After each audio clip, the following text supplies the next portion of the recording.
आप तो IABA सब पास हैं चचा, फिर मजदूरी क्यों करने लगे? कुछ नौकरी का कोशिश क्यों नहीं किए? साथ में काम कर रहे युवा मजदूर के इस सवाल का बुजुर्ग हो रहे रघु ने कोई जवाब नहीं दिया। छत की ढलाई के लिए लगा रहे तख्ते की कील पर निशाना टिका। जोर से हथौड़ा चलाते हुए रघु को लगा कि उसने हथौड़ा कील पर नहीं बल्कि खुद पर चला दिया हो। ऐसे सवाल उसे कील सी चुभती थी।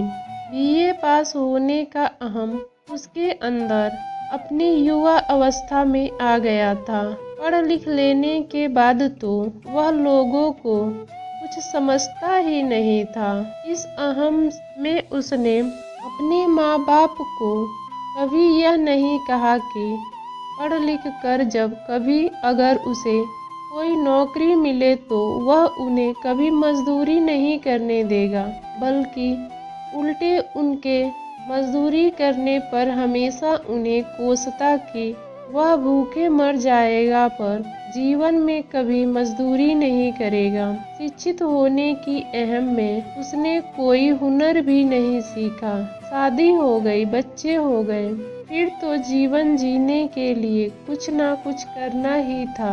उसी अहम और माँ बाप की नाराजगी की वजह से ऊपर वाले भी नाराज ही रहे, जिससे कोई नौकरी ना लगी और आखिरी में जिंदगी गुजारने के लिए उसे भी मजदूरी करनी पड़ी। देखो बेटा, बात ऐसा है कि जब जैसा तब तैसा, नहीं किया तो मनुष्य कैसा। अभी वक्त की यही मांग है कि मैं मजदूरी कर अपने परिवार का पेट पालूं, तो वो मैं कर रहा हूँ और तू अपने काम से काम रख।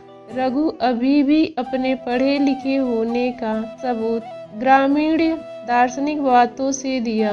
चचा, ननकू तो मैट्रिक कर लिया, अब उसको भी क्यों नहीं ले आते हो काम पर? सारा दिन गाछिए गाछी घुमाता रहता है। इधर रघु जल बिन मछली जैसे छटपटा रहा था, मानो कोई जादू की छड़ी मिल जाए जिसके सहारे वो झट से अपने लाल के पास पहुंच जाए। उसकी पिछली 6 महीने की कमाई एम्बुलेंस के किराए में चंद मिनटों में पहले ही खत्म हो चुकी थी। अमीर लोगों के लिए तो सब संभव है, पर गरीब के जीवन रूपी शब्दकोश में कुछ शब्द नहीं होते।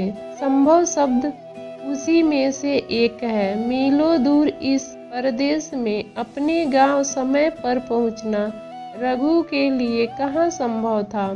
ऐसे में अपने साथ काम करने वाले लोगों ने उसकी मदद की और उसे हवाई जहाज से अपने परदेश, अपने गांव भेजने का इंतजाम कर दिया। उसी हवाई जहाज में सफर कर रहे एक सहयात्री को ढूंढ उससे मदद के लिए बोल रघु को हवाई अड्डे के अंदर भेज दिया गया।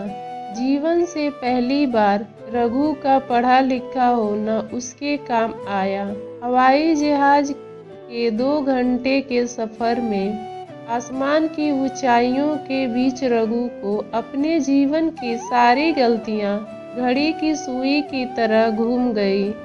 ननकू की इस हालत के लिए वह खुद को जिम्मेदार मानने लगा।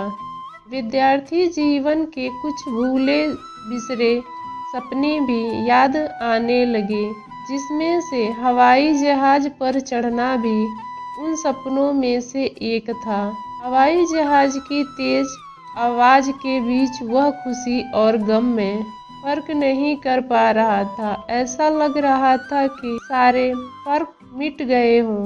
लोग अपनी चाहत को पाने के लिए क्या कुछ नहीं करते, लेकिन कभी सब दांव पर लगा कर भी कुछ मिले तो लगता है कि हमने जिंदगी से यह तो नहीं मांगा था।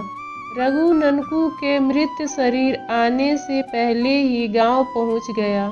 ननकू का बड़ी गाड़ी से गांव आना और रघु का हवाई जहाज पर चढ़ना, दोनों के सपने पूरे हो गए।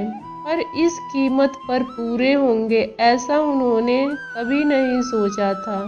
जो सपने में पूरे हुए वो बहुत महंगे थे और जो अधूरे रह गए, जैसे कि ननकू का गांव आने पर अपने बाबू को नज़रअंदाज करने, जिसकी पूरी होने की अब कोई उम्मीद नहीं थी। हमेशा की तरह घर आ रहे ननकू को नज़रअंदाज रघु को ही करना पड़ा, क्योंकि जवान बेटे की लाश देखने की हिम्मत उसके अंदर नहीं थी।